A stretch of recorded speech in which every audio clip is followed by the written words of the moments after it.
speakers are intending to show, and I've seen some amazing PowerPoint presentation slides so far, and I'm conscious that people have worked very hard for today, and I don't want to be saying what they're going to be saying. I also wanted to congratulate COPAD for its organization of today. Its dedication to developing education and other social causes in Nigeria is very laudable.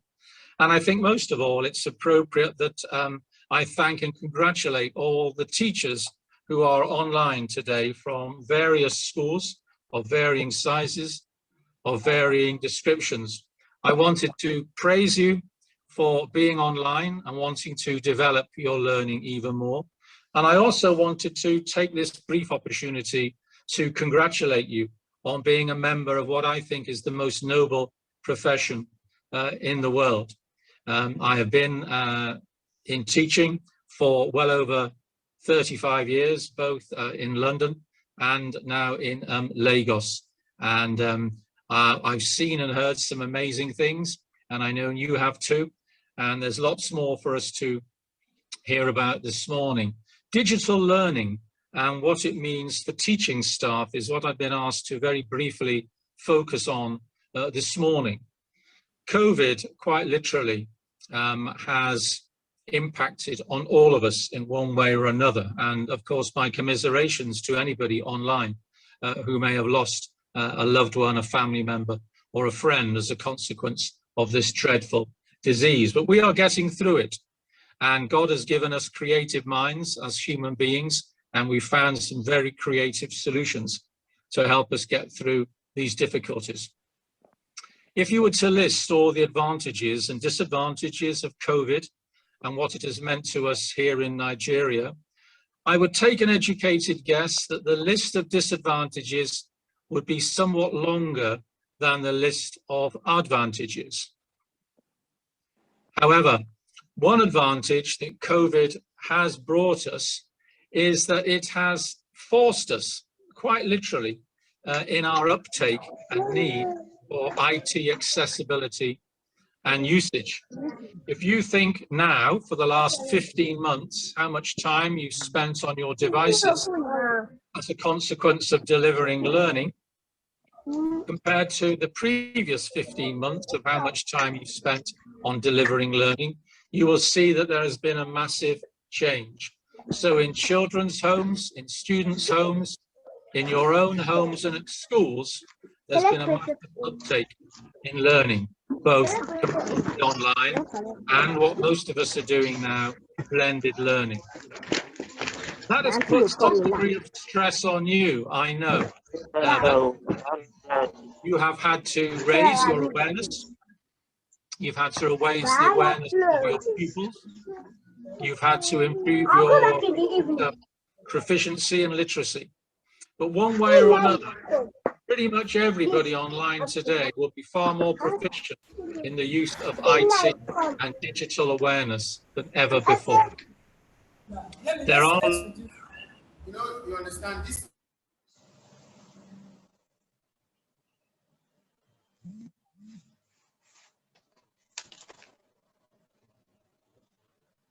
Mr. Graham, you have to unmute yourself, please.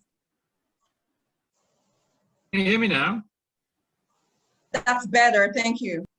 Okay, have I been unmuted from the beginning or just the last couple of seconds?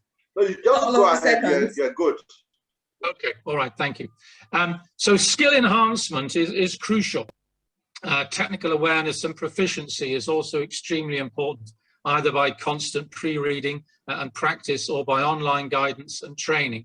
But we are going to have to do something about increasing our skills in terms of using digital equipment. I can remember back in 1984, 1985, which I know is a long time ago for many of you, possibly even before you were born, computers for the very first time came into use in London. So in the space of, what is that, less than 35 years, computers have been in schools in London. There were some cynics. Many of them were colleagues of mine who believed that computers were a fad. How wrong were they in 1985? when you look at where we are in 2021. And people had no choice just then but to adopt and adapt and use computers in their teaching, from the very basic teaching within an IT lesson of how to draft a letter or how to send a memo, right the way through today with all the amazing apps and other applications that we have in school in our private lives. And just like today, back in 1984-5, nobody could ever be left behind. I wanted to close, really, having only just opened, by offering a word of caution. And I know our chairman, Dr. is aware of my concerns about this, but I think it's only appropriate, as I have a captive audience, albeit a virtual one, to offer a word of caution, because digital learning also has some disadvantages, and we must be aware of that. And we need to be intuitive about that when we undertake our approach and when we try and be proactive in our learning. From an increase in feeling isolated to the risk of accessing inappropriate materials, not to mention the quality of hardware and the distribution of light throughout this amazing country, there are clearly many downsides to overcome. I can tell you that a recent survey undertaken in the United Kingdom at the height of COVID showed that only 30%, so less than 1 in 3, only 30% of middle-class pupils were able to access online learning. And just over half of that was only accessed by working class children. So in the UK, only 30% of middle-class children were able to access online live learning, and only 16% of working class children were able to access online learning. Imagine what the figures would be if we were to mirror that in Lagos, and even worse, as it were, beyond in the rest of Nigeria. But overall, technology in its widest forms is here to stay. And unless we embrace its positives, we would both as a profession and a nation be left behind. An increasing number of children across the country are, as you know, attending private schools of varying standards. As my friend and our dear Honourable Commissioner will be telling us later on, no doubt, there are almost 20,000 private schools in Lagos alone, and they are seeing an expansion in number for a whole variety of reasons. And as a consequence of that, expectations have increased, and many of our children will no longer simply remain in Nigeria, but will travel to other West African countries and to the Western world. We cannot afford to let our children down and leave them behind. We cannot be like the famous King Canute of Great Britain and Denmark, who sat on the shore and tried to make the tide stop and not come in to the sand. We know we can never stop it. But as I said, it would be incorrect for me not to leave you with a few cautionary notes about the use of digital learning and IT. I've always believed that there is no substitute for live human interaction as part of a holistic learning process between the educator, that's us, and the student, the teacher, and the pupil. I believe that this is even more key in a society that prevails in Nigeria, perhaps than in other parts of the world. Positive, friendly relationships between teacher and pupils with child-centered learning and teaching remains an aspiration in many schools. We know that for cultural, social, and historical reasons, such practices are very often the exception and not the rule. Emotional intelligence development for teachers as part of their initial and ongoing training must go hand in hand with digital learning. For harsh, non-child-centered classroom regimes, coupled with a greater dependency on digital learning, will not see improvements in outcomes for our nation's children. What I'm essentially saying is that digital learning must be embraced, but it must be embraced as an additional way and means of enhancing learning. It must not replace the core importance of the relationship between the teacher and the child and the benefits that that can bring. So in conclusion, you have no choice but to embrace the benefits of digital learning and technology. Surely that 21st century learning brings to us, and you will be left behind if you don't. But never let go of the fact that your own teaching must be good, pupil-centered, using a variety of learning strategies, well-planned and challenging, and delivered in a calm and friendly environment. I know you will enjoy this online conference today. There are some amazing speakers, some very dedicated practitioners, both in the classroom and in education administration. God bless your endeavors today and all you do when we close today and move to the real situation on Monday. And thank you for listening. God bless you. God bless you too, Professor. Thank you, Mr. Graham. That was a very insightful speech. And take us further into the program. We'll be having Mrs. Oni. She will take the topic, teaching and learning in the new normal. But I'm going to quickly read through Mrs. Oni's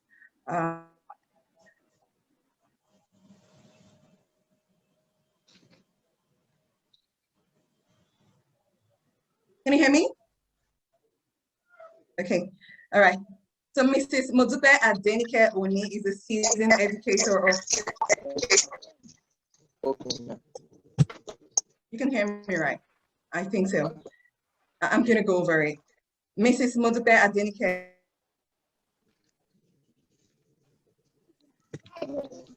and 23 years ago, she founded Standard Bearer School, Lekki. She's a graduate of Fine Arts from University of Ife and a PGCE holder from Nottingham University. She's currently pursuing a master's and PhD from University of the People, which is an online university in Pasadena, CA. Mrs. Modupe believes that the uneducated children of Nigeria have been blessed with immense talent, and she works assiduously with different groups to ensure that people become literate and educated. According to Davis 2019 report on the future of work,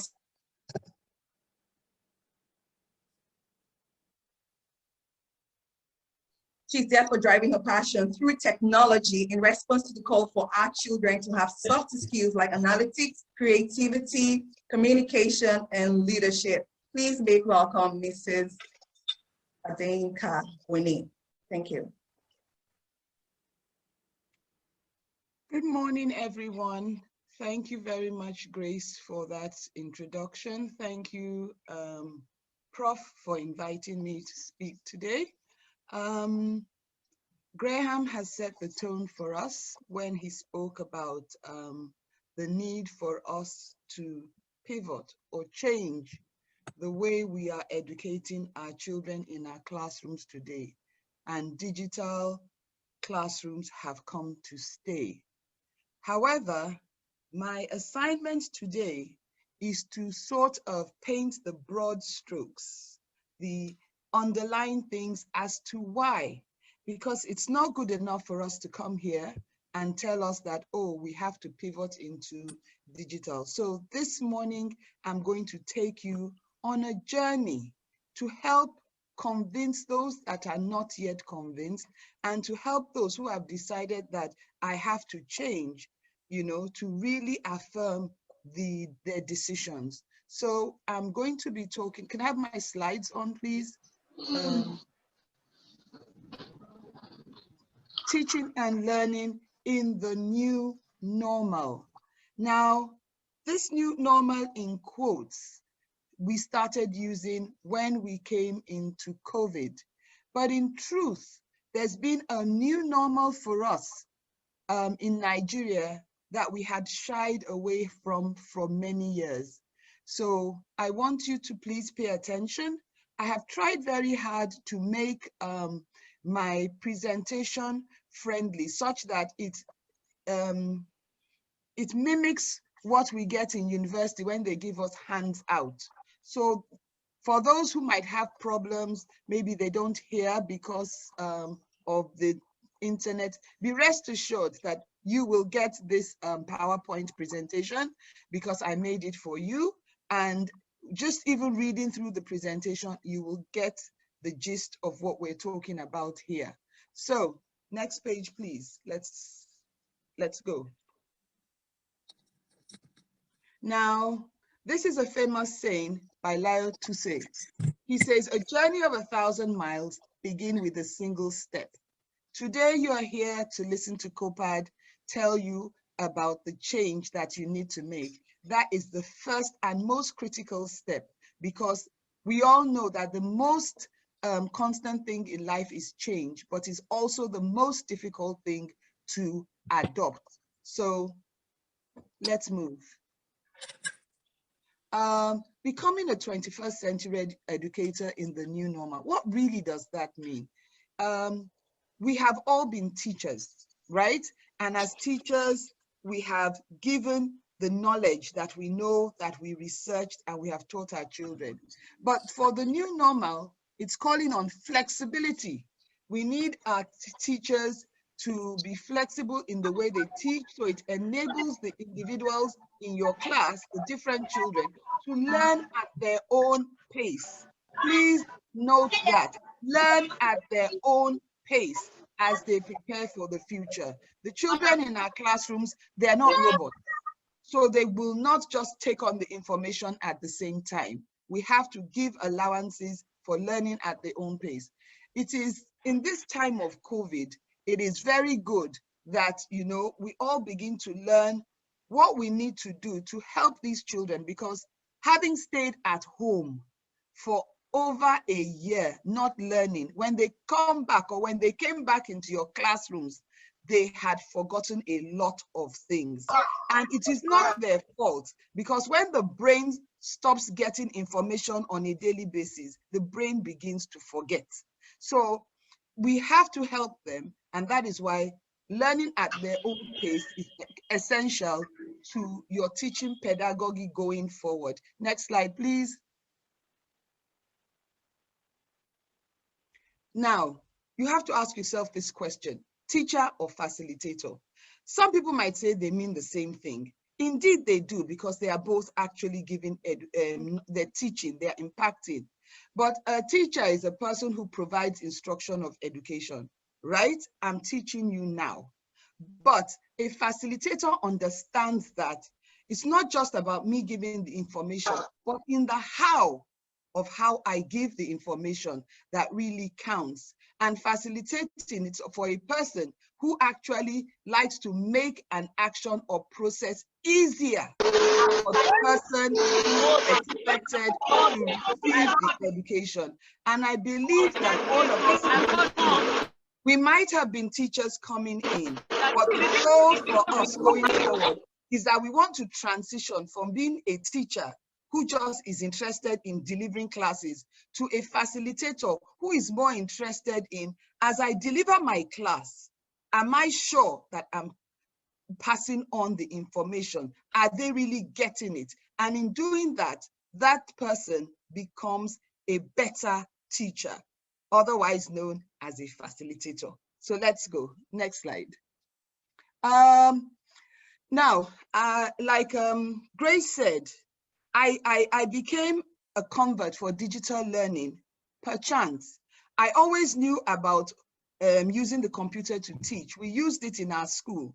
But then two things happened. The first one was that we were invited, the children in my school were invited for a competition.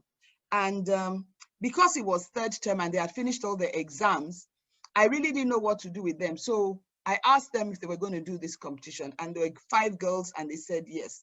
And so it was a coding competition. They had done a little bit of coding. I mean, a teeny weeny bit of coding.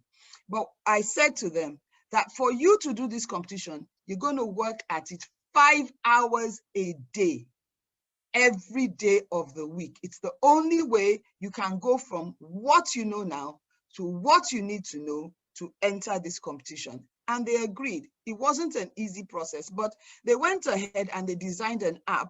And that app went through the various stages of judging. They won the regionals, they won the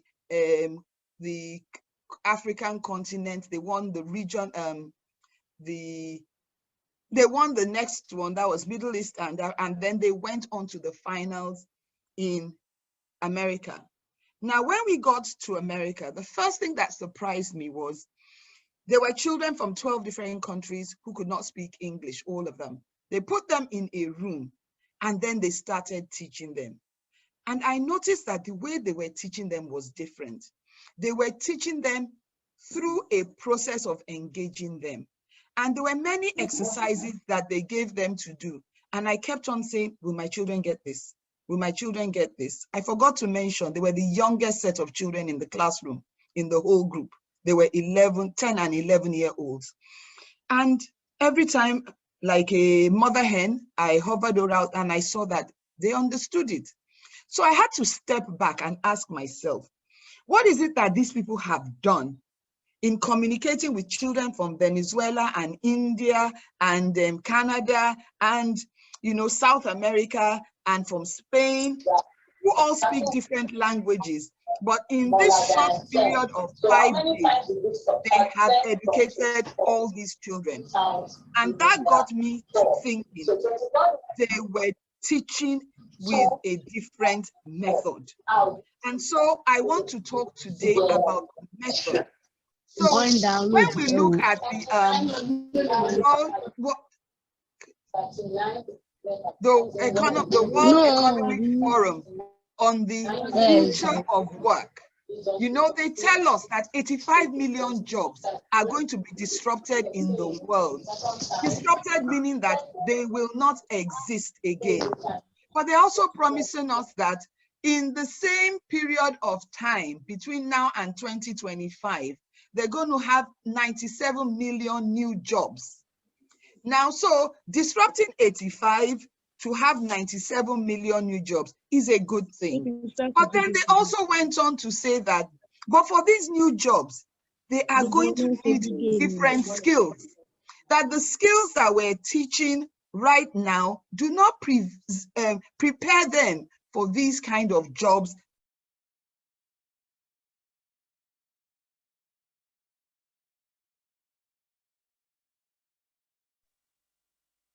Hello.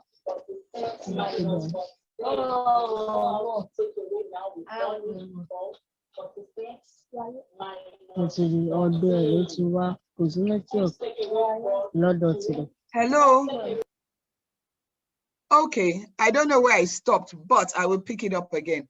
It means that we are preparing children to be unemployed in the future. We are not preparing them for the jobs that are going to exist tomorrow. So in this same World Economic Forum, they said that what we need to do is we now need to curate upskilling. That means is bring upskilling. What we're doing here today is bringing upskilling and reskilling to the people so that we can close the gap. So the first thing that will help the gap close is the fact that you begin to understand that you need to teach your children differently so they can be relevant tomorrow, right? There is a skills gap between the knowledge. When we go into class, we focus on maths, we focus on English, but we need to understand what are the skills and competencies that the world is looking for tomorrow. And this particular question is an assignment.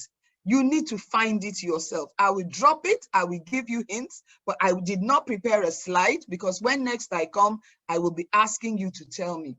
So our Nigerian situation report tells us that today there are so many graduates who have degrees, but they are not employed. They're not employed because the jobs that are available require different skills from the certificate that they are carrying. I'm sure some of you here came into teaching by accident. Now, don't get me wrong. I came into teaching by accident. It was not by design. I never planned my career to be a teacher, but I did that 37 years ago, and I'm still doing it today, and I'm proud to be a teacher. So it's not a problem how you come to education, but it's a problem if you refuse to understand that education has evolved and you must evolve with education. Everybody listening to me, I know when you were in school, many of us hated the way our teachers taught us. I did. But guess what? Nigeria unemployment rate in the second quarter of 2020, yes, in the middle, 1.7 million people were unemployed, graduates, but they were not employable. They didn't have the skills that could get them into the jobs, because it's not as if there were no jobs. There were jobs. Then we have another 28.6% who are just unemployed, either because they don't have skill or because they didn't finish school. But whatever the case, it means that in Nigeria, 55.7 million of our percent of our population, that's over 100 million people, are not employable. And so when we begin to see all that is happening in our economy, we're talking about things are hard, poverty rate is high. It's because a lot of people who should be making money to grow the IGR of Nigeria are unemployed, or they are underemployed in jobs that they're just keeping body and soul together. I'm doing this so I can survive. But what we're trying to say today is that we need to start teaching children not to survive, but to thrive. And the only way we can do that is to make the change. Right now, these statistics have shown us that the system is broken and we must change it. To fix it, we must, as educators, change what we are doing. Next slide. So there's a need to pivot. Now, pivot just means that we need to move from where we are into something that where we need to be to make the change. The future of work requires that we teach children for jobs that are not available today. It even went ahead and said, children in primary 1 today, the jobs that they are going to do in the future do not even exist. So how, as educators, are we going to prepare children for jobs that don't exist? We don't know what those jobs are going to require of them. But what we do know is that those jobs have some common denominators, and they are called skills and competencies. So to be effective, we must understand what is going on in the country, but we must also, not just in the country, in the world, globally, because the world has become a global village, just because we can sit in our various houses and we are talking to each other like we're doing now. And if there were teachers in America who wanted to join this, they would be on this same call with us and we would be having the same discussion. With that invention or that innovation, the world has become small. Through the television, we see what is happening on in the various countries. When they said Black Lives Matters, we all saw it. When we said Sorosoke and SARS, the world saw it. So therefore, we are in a world where everybody is seeing and thinking the same way. So as teachers, we have to understand, I don't want you to think that, I'm coming from a rich school or a rich background. No, rich or poor background, these commonalities are the same. If we do not pivot into this new way of thinking, we are dead in the water. But we will not be dead in the water because, next slide.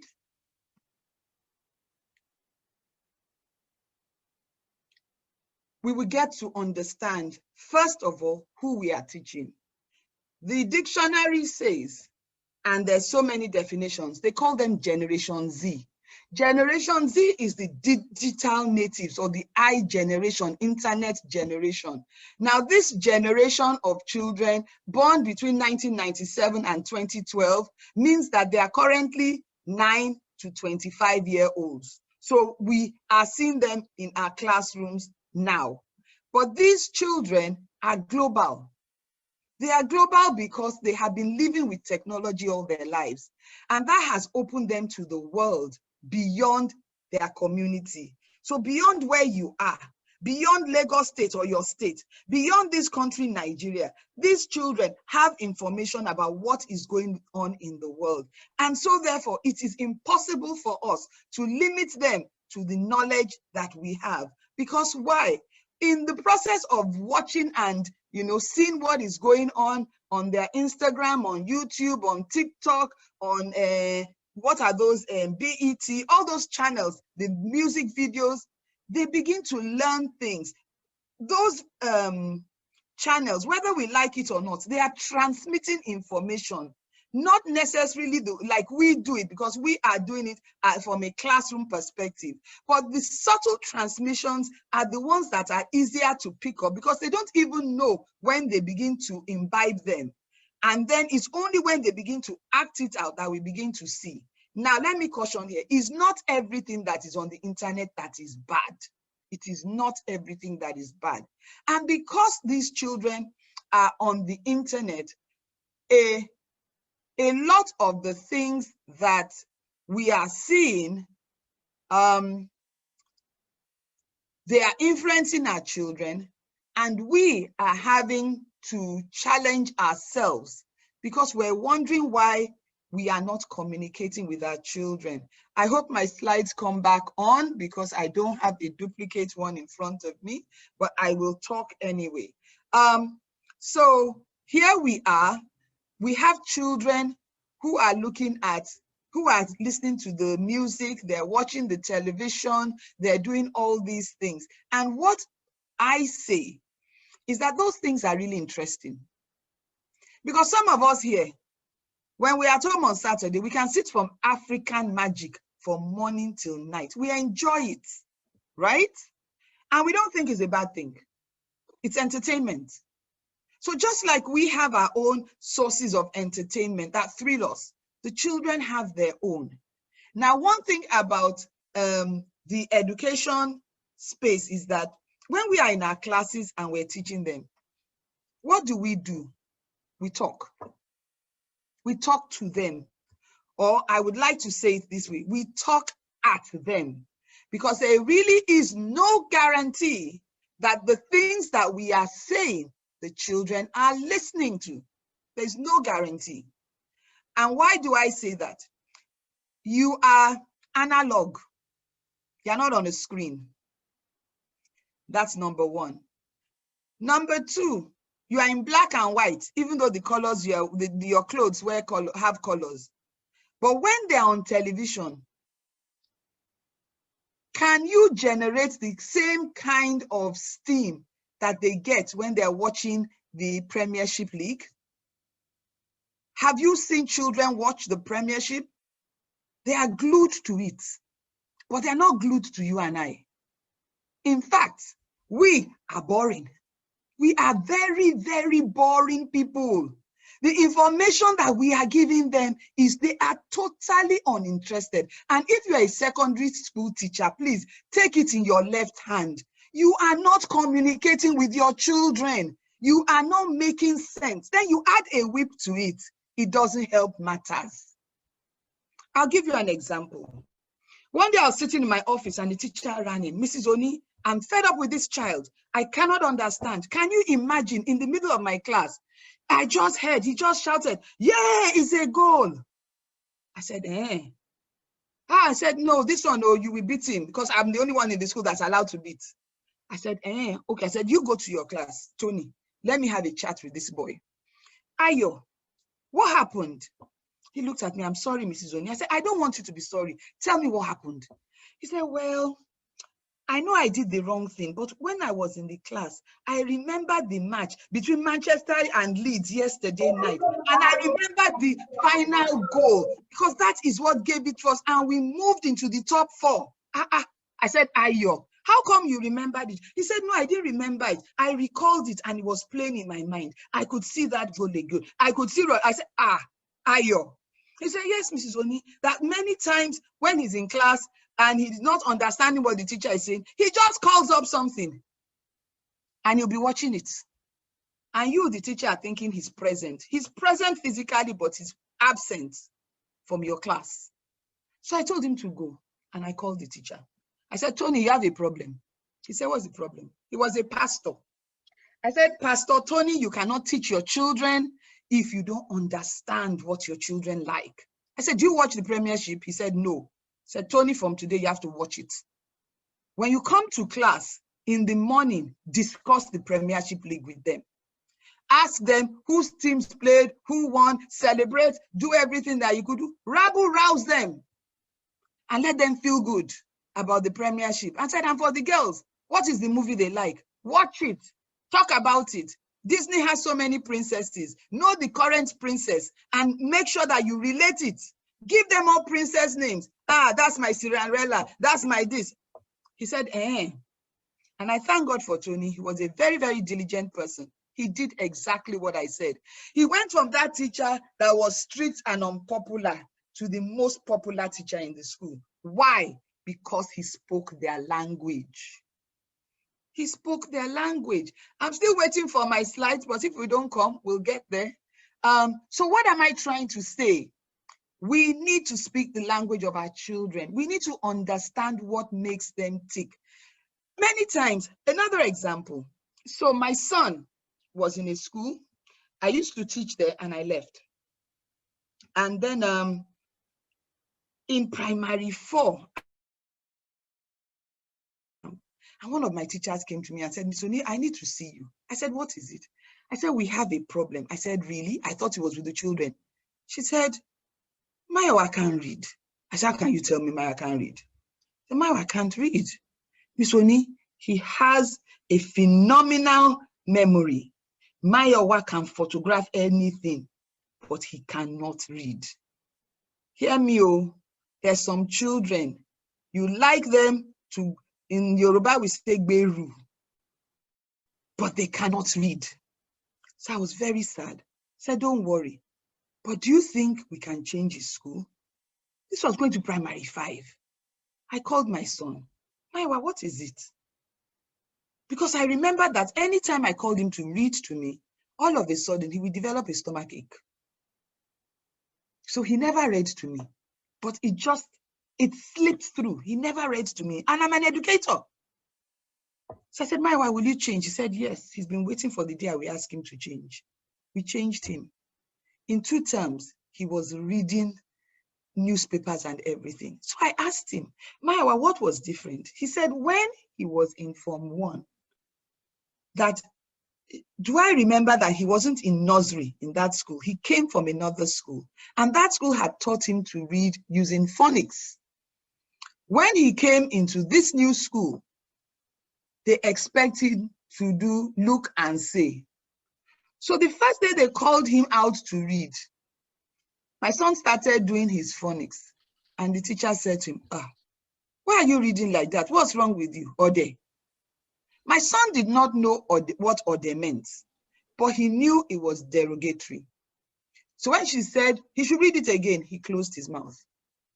When she was tired, she told him to go and sit down. When they came to pick him up, he asked the uncle that picked him up, what does Ode mean? He said, Ode. Who did they call Ode? Ode is full now. My son did not say they called him Ode. He just said, okay. And from that day, my son refused to open his mouth when they called him to read, because he knew that he wasn't a fool and he didn't want to be called a fool. What am I saying? There are children in your class. You've dubbed them dumb. You've dubbed them, sometimes we say they are special needs, but they're not. They're not special needs. Now, let's talk about theories of education now, because we're educators. There's an educator called Pablo Freire. Now, Pablo Freire wrote this theory, and I love it because it speaks to the Nigeria that we're in today. But you and I, we no longer belong there, I believe. What he said was that educators, we believe that we are the custodians of knowledge. We know it all. And that our job is to open the brain of the child and just pump it into their brains. So you can imagine going to a petrol station and they put a pump, and then the information you are putting it in. So everybody is getting the same 2 liters of petrol being pumped into their brains, and they're all going about their way. But how each person now processes this information is different, right? It's very different. But what he is saying is that that way does not educate a child. Then we go to somebody like Lev Vygotsky, who I love, who talks about the zone of proximal development and says that when a child comes into your class, it is your business, you the teacher, to understand where is this child. Remember, no two children are on the same place. So where is this child? Okay, with this topic that I need to teach now, this child understands addition of tens and units, has not yet mastered 100 tens and units. But the goal of this year is for me to get this child to thousands. Therefore, me as a teacher is to understand where he is and allow him to master tens and units, move him to 100 tens and units before I take him to 1,100 tens and units. Doing that, I'm taking that child from where he is through his zone of proximal development to the place that I need him to be. And I have to do that for every single child, which is why we are saying every child matters.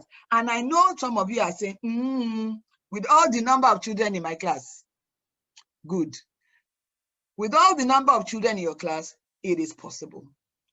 So what we need to do is to understand that we have to change. We have to listen to our children.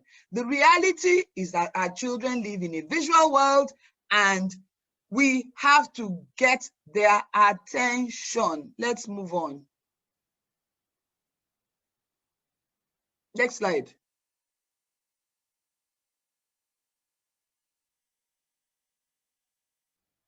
Yes, the slides will come to you. COPAD is here for you. Anything you need to make your practice better, we'll give you. So, like I said, who is currently winning? Instagram and TikTok. I've told your story, you know, but here is something, I'll make you laugh. Last week, Saturday, I had to go and speak at my alma mater, Queen's College, on copyright and plagiarism. And I felt that, okay, I'm going to concentrate more on the social media type of copyright and plagiarism. But I got there and I found out that the same way I was being taught, because I asked them this question, modern biology, right? Spirogyra, how do they tell you to answer it when they say define spirogyra? They said, oh, they tell us to write what they have said. I said, no, it's not possible. When I was there, we had to cram it. And me, I didn't know how to cram it. So I never got full mark. I always like to rewrite it, summarize it in my own words. And it was unacceptable. And I said, okay, so tell me, how many of you are still doing the regurgitating of the facts as they give it to you? Most of the hands went up. I said, really? I said, okay, now teachers, we have to start allowing them to summarize. Let them use their own words, because how do they now cite that this is the source of their words? Anyway, that's another story. Don't allow the children to regurgitate. Let them use their words, because it's only when they use their words that you really understand that they understand it, because it is easier to cram. It's easier to cram than to understand. So many times you think they understand, and then you get into the test and you are surprised that very few of them do well. The reason why they didn't do well is because they never understood in the first place. But the ones that were able to cram it, as we say in those days, and they downloaded it, those ones are able to do it. So let's move on.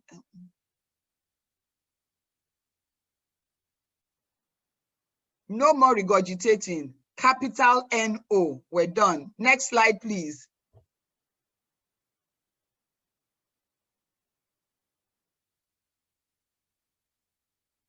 So I've spoken about banking education and the pump, and if you can see that I put in there links that you can click, that you go to articles that you can read.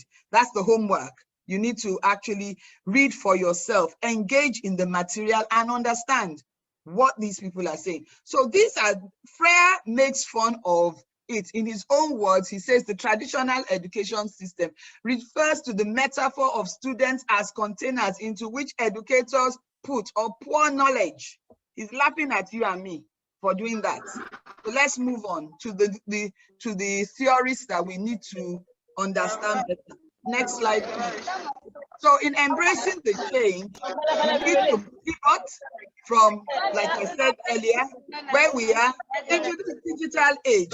But you know, the digital age is not that we put a computer in front of them. Before we start using the computers, first of all, we ourselves have to understand, how do we teach our lessons? How do we prepare our lessons so that we can now start using these computers and teaching them? Now, if you notice, the teacher is in the midst of the children, helping them. Take that as you are in the midst of your class, helping them. A facilitator helps. A teacher just stands and dishes out information. Let them make of it what they want. But you are transitioning into this helping teacher. Next slide.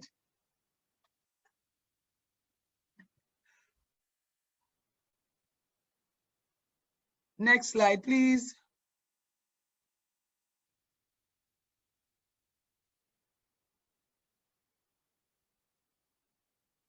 Okay, so let me just talk some more. So I've talked about Frey. Okay, what is lifelong learning? Lifelong learning is the ongoing voluntary, or you've skipped it. Can we go back? Lifelong learning is the ongoing voluntary and self-motivated pursuit of knowledge for either personal or professional reasons. You, under the sound of my voice today, have to mentally change your paradigm and become lifelong learners. Because if you're not a lifelong learner, then you can't teach. You cannot teach them. So you are doing this first for yourself and then to be able to help others. Now, part of what lifelong learning entails is that it calls for a change in the perspective of our roles, where you see yourself as the all and be all, the more knowledgeable person in the class. My dear friends, please don't be so. There was a teacher that said they gave the children assignments. Write the tallest building in the world. Teacher was so used to first aid in English. So he had his answer according to first aid in English. And so when the children came and he was asking them, one young man put up his hand and said, is Burj Al Arab? Teacher looked at him as, Burj what? It's not Burj Al Arab. It's Empire State Building in New York. The boy said, no, it's Burj Al Arab. I've gone to the top of it. My daddy took me. The teacher said, no, it's Empire State Building. And he made them write the notes, Empire State Building. The boy went home and said to his daddy, Daddy, why did you tell me that it is Burj Al Arab, right? When my teacher is telling me that it's Empire State Building. And remember, next to God is you and me. What we say, the children hold on to it. So the daddy came to the teacher and said, oh boy, don't be annoyed, though. But this is what my son said. However, you are many years behind. The teacher said, And they now Googled and showed him on his phone, toilets, and he now saw that Empire State Building was nowhere to be found. And he said, sorry. The father said, no, don't tell me sorry. We all make mistakes, but go and correct it with the children, because there are many children who believe you right now. And if they have to answer that question, they failed it. So the teacher had to go back and tell the children, I was wrong. Toluwani was right. How many of you can do that? We have to be able to accept that our children will teach us like we will teach them. Lifelong learning is understanding that as we are teachers, we are also learners. The classroom, you are all learning together. Let me say that again. In the classroom, you are learning from your children are learning from you. Now, why is it that they can be smarter than us? Because they have exposure. Let's move on.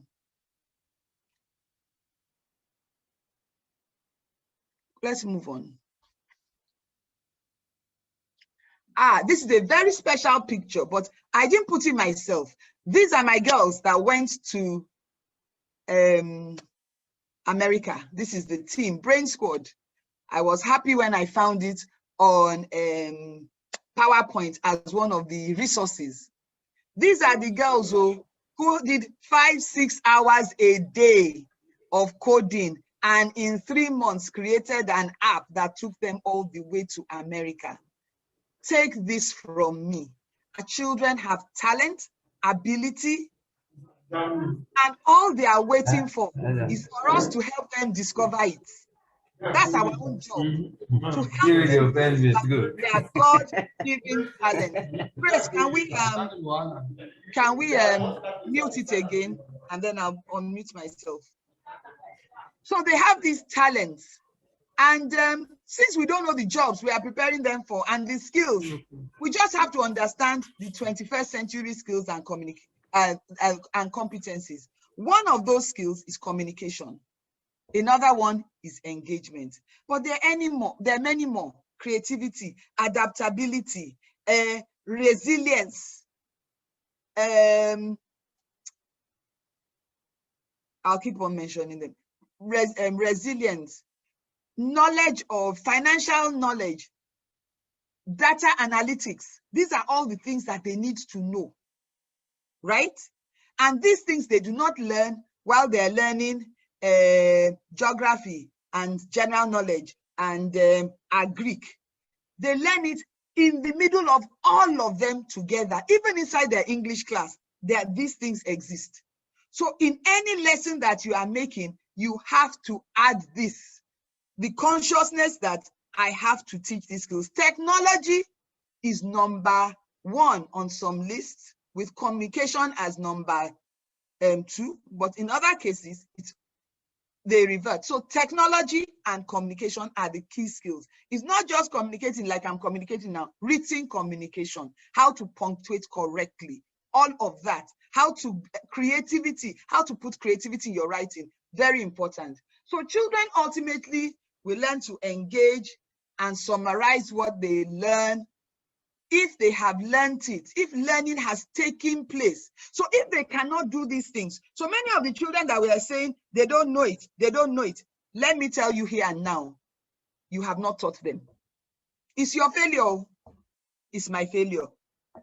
If 70% of our class is not getting the instruction that you are teaching a maths class, they're not getting it. You are not teaching to their learning styles. Where is Howard Gardner and the multiple intelligences? Please, can we move?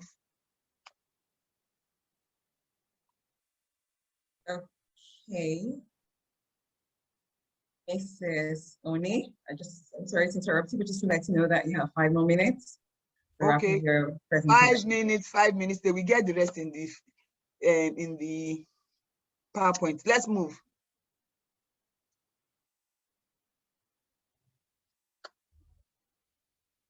We're not getting. So Howard Gardner talks about multiple intelligences. He says that in your class, children have so where everybody thinks that there is one intelligence, this child is intelligent and this child is not intelligent, Howard Gardner says it's a lie, it's a fallacy.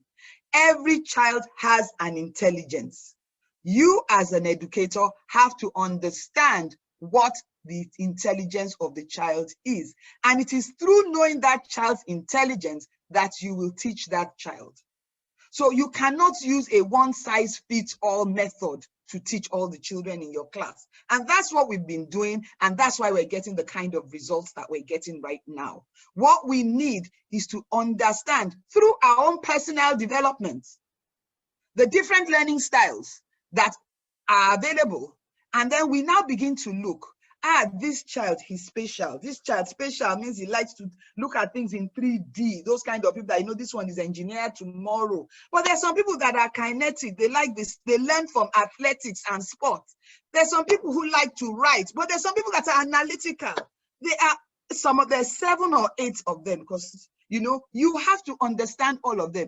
So you have to then list your children This group of children are analytical. These ones are language. These ones are special. These ones are, you know, across the board. And then when you are planning your lesson, you have to now look, okay, because this group of children are in my class, I have to teach in a way that they understand. So when you are talking, you might even get to do, because the overall theory for all these educations is that children learn when they do. I told you the story of Mr. Tony and his football class. When he started doing with them and engaging them and communicating at their level, he did well. When he was just trying to be Mr. Tony, wielding the stick, I am Mr. Tony, listen to me, keep quiet. A quiet class is not a good class in the 21st century. There's something called constructive noise. Constructive noise is when you break up your class and you say, okay, this is a group, this is group B, this is group B. Now all of you discuss this. But when you are breaking them up, you make sure that in every group, you have, so let me pause. In your class, if you have 40 children, 10% of those children probably have genius in them. They are just smart. It has nothing to do with what you are teaching them or how you are teaching them. They are naturally gifted. 20 children, the middle band of 20 children, with a little help from you, you can help them to move. You understand? They just need you to tweak it. Many of times, it's just even encouragement, confidence. They don't have the confidence to try. But the bottom 25%, that is your class. That's your assignment. So those ones that you are saying, or those ones that are saying they are restless, they are doing all those things because you are not teaching them, you are not communicating with them.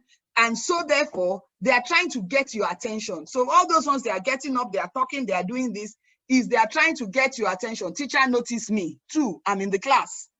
Now, when you have constructive noise in your class and you break your children up into groups, you make sure that in every group, there are children from the top 10%. In every group, the middle 50% are distributed. And in every group, the bottom 25 who you think they are not learning are all in the same group. When you put those groups together and you tell the ones in group A, and don't call them group A, B, and C, because they're very smart. They know that A is the best. Give them names like Diamond and Ruby and Kinikom, nice names, so they don't know what it is. When you put them in a group, you just tell them, okay, this group, the duty of this group is to ensure that everybody in this group understands what was just said. And so, Mrs. Sunday, you have 1 minute more, and so in closing, if you do that, what you will find, peer-to-peer teaching will take place. Make it a competition. Children like to compete. Oh yeah. So you don't say, let me teach you. You do it like this. You do it like this.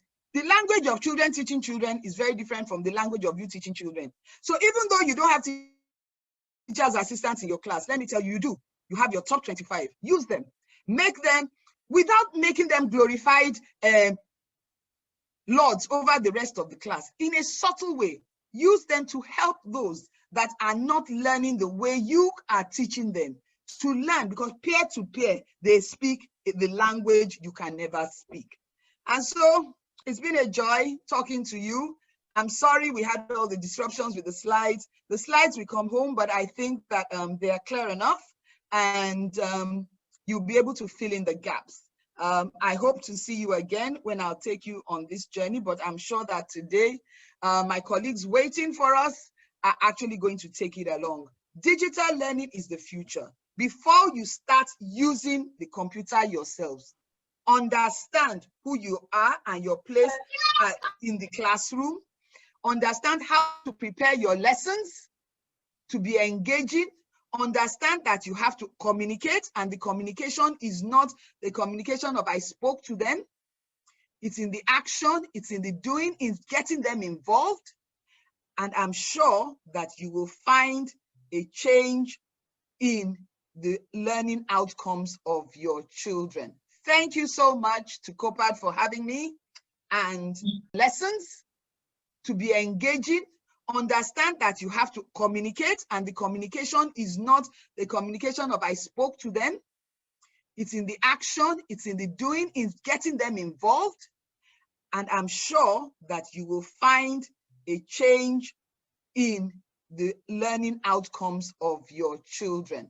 Thank you so much to COPAD for having me, and I look forward to enjoying the rest of the lessons. Questions will come when we go into the question and answer session. God bless you all.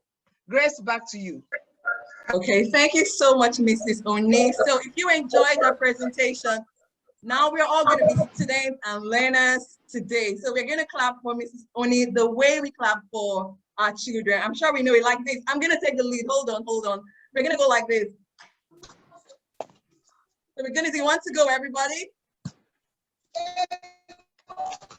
Okay, great job. Thank you. Interesting. Thank you, Mrs. Oni. That was I mean, we have more than 100 people.